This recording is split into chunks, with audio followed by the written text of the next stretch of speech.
Hey everyone, welcome back to the channel. I'm Laura Collins, and if you're new here, hit that subscribe button right now because we cover the stories that most people are still sleeping on.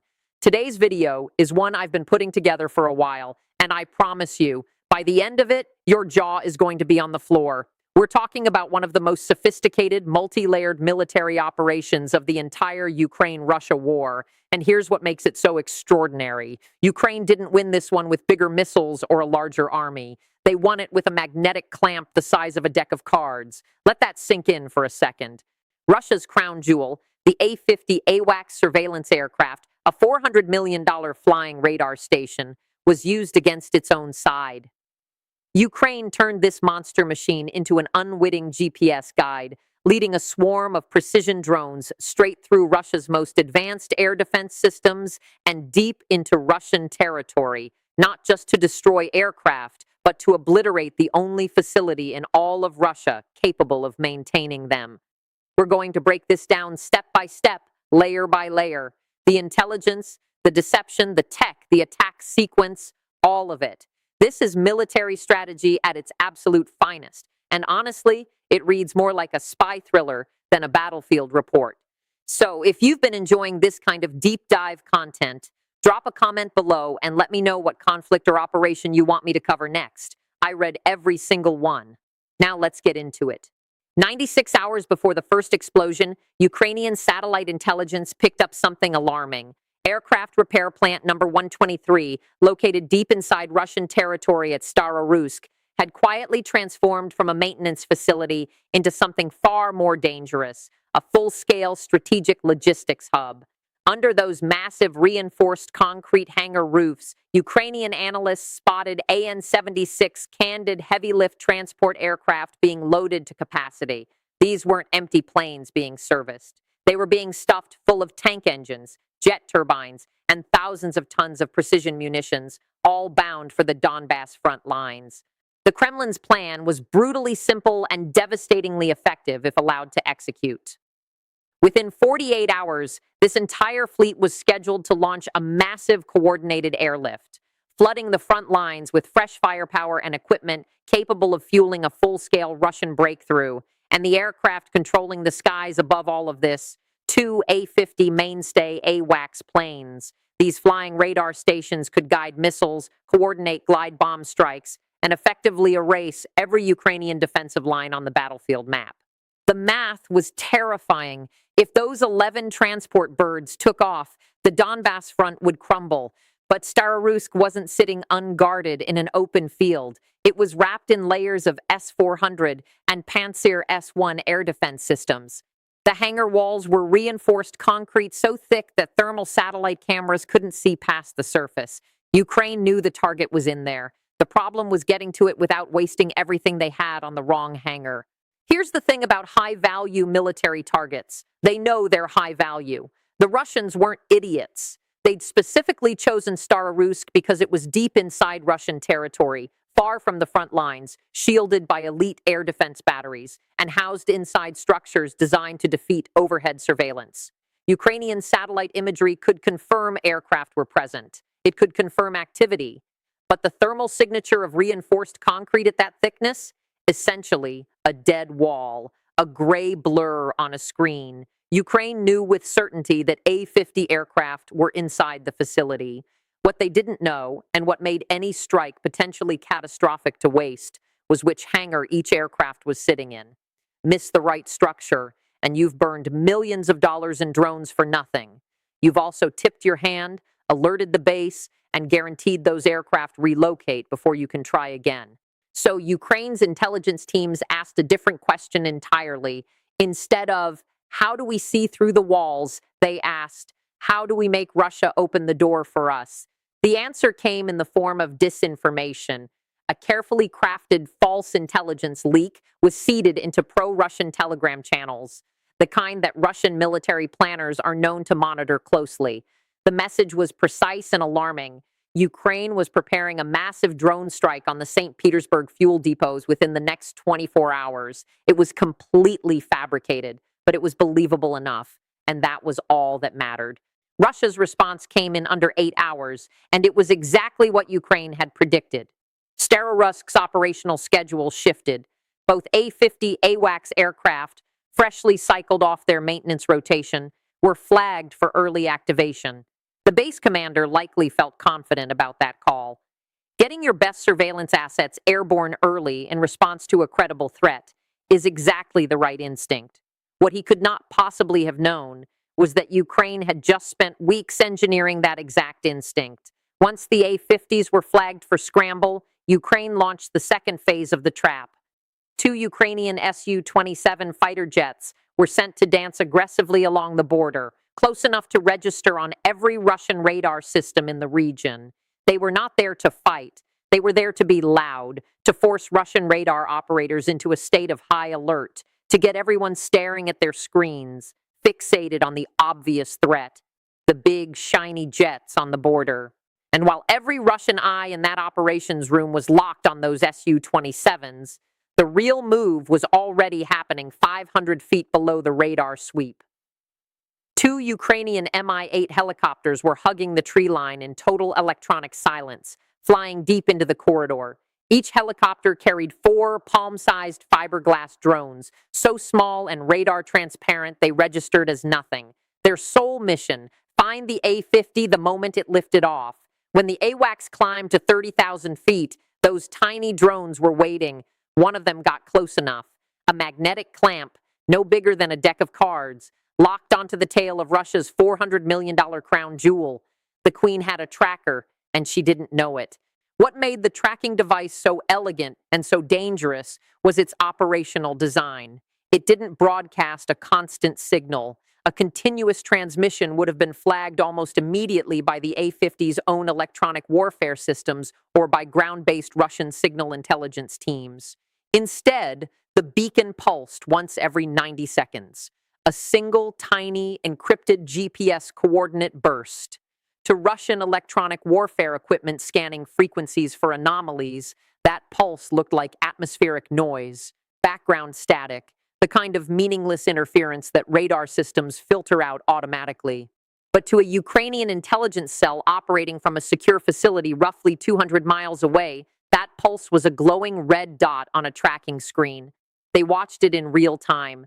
They watched the A-50 climb to altitude and begin its border patrol arc. They watched it execute its turn sequence. They watched it begin its descent. And then, crucially, they watched it taxi directly into hangar number 3. The GPS lock settled in at 15-foot accuracy. Not the base, not the runway, hangar 3 specifically. The Ukrainian operator at the tracking terminal didn't celebrate. There was no cheering, no announcement over comms. He moved his cursor over the pulsing coordinate, cross-referenced it against the thermal and optical map overlay, and typed 4 words into the operation log. The Queen has a home. That was it. Hangar 3 was confirmed. The precise coordinates were locked. And now Ukraine had everything they needed to build an attack that Russia's multi-billion-dollar air defense network couldn't stop, because for the first time, Ukraine knew exactly where to point. Ukraine didn't build one attack wave. They built 3, each one designed to interact with Russia's air defenses in a specific, calculated way, each one setting the conditions for the next. At 2:14 in the morning, the first wave launched. 30 drones, none of them sophisticated. Fiberglass shells powered by small commercial engines, flying at 150 miles per hour, hugging the terrain at 150 feet. On radar, they looked like a disorganized flock of birds. Their job wasn't to destroy anything. Their job was to make Russia's billion-dollar Panzer S-1 batteries burn through their expensive interceptor missiles shooting down $500 decoys. And it worked exactly as planned. Panzer batteries engaged at maximum range, firing salvos of missiles, racking up confirmed kills against the decoy swarm while steadily draining their ammunition reserves. By the time the first wave had closed to 4 miles, Russia had expended 18 interceptors. Every one of those missiles cost significantly more than the drone it destroyed. The battery crews were efficient and professional and completely occupied. That's when the second tier launched. 10 Lyuti electronic warfare drones climbed from 60 miles northwest of the base, broadcasting nothing until they crossed the 30-mile perimeter mark. Then all 10 activated simultaneously, generating a jamming bubble across the S-400's primary targeting frequencies. The long-range acquisition radar, normally capable of tracking targets out to 400 miles, went completely white, not degraded, not cluttered, gone. The display operators later described it as staring at a blank television screen, every track erased in an instant. The third tier was already moving, 15 relay drones in a chain formation stretching from the Ukrainian border to 40 miles out, each one passing encrypted control signals forward from Kiev, solving the 400-mile range limitation that would have made remote drone operation impossible. The relay chain wasn't graceful engineering. It was a line of flying signal repeaters burning battery power to pass commands forward like a very expensive game of telephone. But it worked. And at the center of all of it, the Queen was already in the air. The Queen was a Palyanitsia, Ukraine's jet-powered strike drone equipped with an onboard AI navigation package capable of operating fully autonomously if the control link was severed. Cruising at 560 miles per hour, guided by a beacon coordinate updating every 90 seconds with 15-foot precision, she was not flying alone. Flanking her position 12 miles back were 15 escort drones in protective configuration, not jamming, not relaying, just flying interference. If anything locked onto the Queen and fired, the escorts flew into the incoming missiles first, every single time. At 11 miles out, an Eastern Pantsir battery caught a radar return on the Queen, small, fast, and low. The operator launched 2 missiles, both found escorts. The Queen flew straight through the debris cloud without breaking stride. At 7 miles, the same battery fired again. 1 escort destroyed, 1 missile missed. At 5.8 miles, the Western Pantsir battery pivoted from the decoy cleanup and took a snapshot. 2 missiles in suboptimal geometry. 1 detonated 80 feet behind the Queen's tail. The blast wave hit the airframe hard. Speed dropped. Roll deviation spiked. A relay node took fragment damage and went offline. For 4 seconds, the Queen flew on inertial navigation alone. No control link, no beacon update, just physics and a pre-programmed heading. Then the next relay node upstream bridged the gap. The beacon pulsed. The AI caught it, corrected heading, and the Queen reacquired her track at 4.2 miles. Still damaged, still closing. At 3.1 miles, the Northern Pantsir battery came fully online and fired all 4 remaining missiles simultaneously. 3 escorts detonated in rapid succession, white flashes against the dark sky. 2 missiles broke through. Both hit. Right wing shredded. 30% thrust gone. Airspeed fell to 480 miles per hour. The AI corrected 4 degrees right. Back on track. 1.8 miles out. The Northern Pantsir had nothing left to shoot. The Queen hit the roof of Hangar 3 at 3:47 in the morning at a 23-degree impact angle. The shaped warhead fired on contact and punched clean through 14 inches of reinforced concrete. The roof section collapsed inward, 40 feet across, dropping straight down onto the forward fuselage of the nearest A-50. The radar dome caved in. The forward avionics bay compressed like an aluminum can. A solid column of orange and white fire shot 200 feet into the night sky. 3 follow-up strike drones dove through the breach, one after another. The first detonated against the western structural columns, knocking the second A-50 sideways off its maintenance struts. The second hit the starboard engine nacelle directly. The engine tumbled 30 feet across the hangar floor. The third found the avionics storage racks along the back wall, specialized antenna alignment equipment, radar calibration systems, irreplaceable maintenance tooling that made Starorusk the only facility in all of Russia capable of servicing an A-50 AWACS aircraft. All of it caught the blast simultaneously. The hangar became a furnace. In a remarkable display of determination, a standby crew sprinted from the operations trailer to the second A-50, found it had functional engines despite the damage, and began a startup sequence. The aircraft taxied out, clearing the hangar, building speed down the apron, 200 feet, 400 feet, 600 feet, before the nose gear hit a section of collapsed roof debris lying flat across the taxiway. The gear buckled. The aircraft nosed down and stopped hard. Nobody was flying that plane again.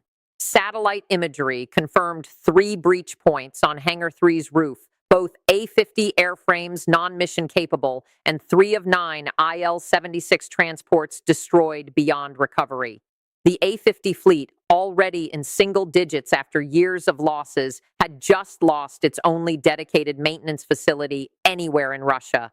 $5 billion of repair infrastructure was now 3 large holes in a concrete roof. Russia immediately relocated all remaining strategic aviation assets to alternate bases, and Ukraine had done it all without a single fighter jet crossing the border. And that right there is the lesson that this entire operation teaches, and it's a short one, but it's one of the most important strategic insights to come out of this war. Ukraine did not win this by outbuilding Russia. They didn't win it by having better missiles or a bigger drone fleet. They won it by asking a fundamentally different question. Not, how do we punch through the air defense, but how do we make the target tell us exactly where it is so that when we do punch through, we don't waste the shot. One magnetic clamp, the size of a deck of cards, stuck to the tail of a $400 million aircraft on what was supposed to be a routine patrol. That is what started all of this. One tiny device, one brilliantly planted false intelligence leak, one decoy wave, one jamming layer, one relay chain, and one AI-guided drone that took 2 proximity bursts and kept flying. And Russia lost its most important surveillance aircraft and its only maintenance hub for the entire AWACS fleet in a single night.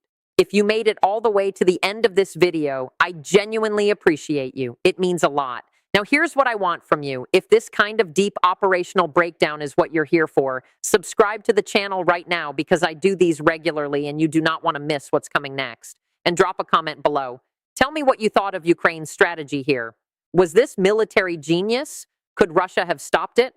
I want to read your take. Share this video with someone who'd appreciate it because honestly, this story deserves way more attention than it's getting. I'm Laura Collins. I'll see you in the next one.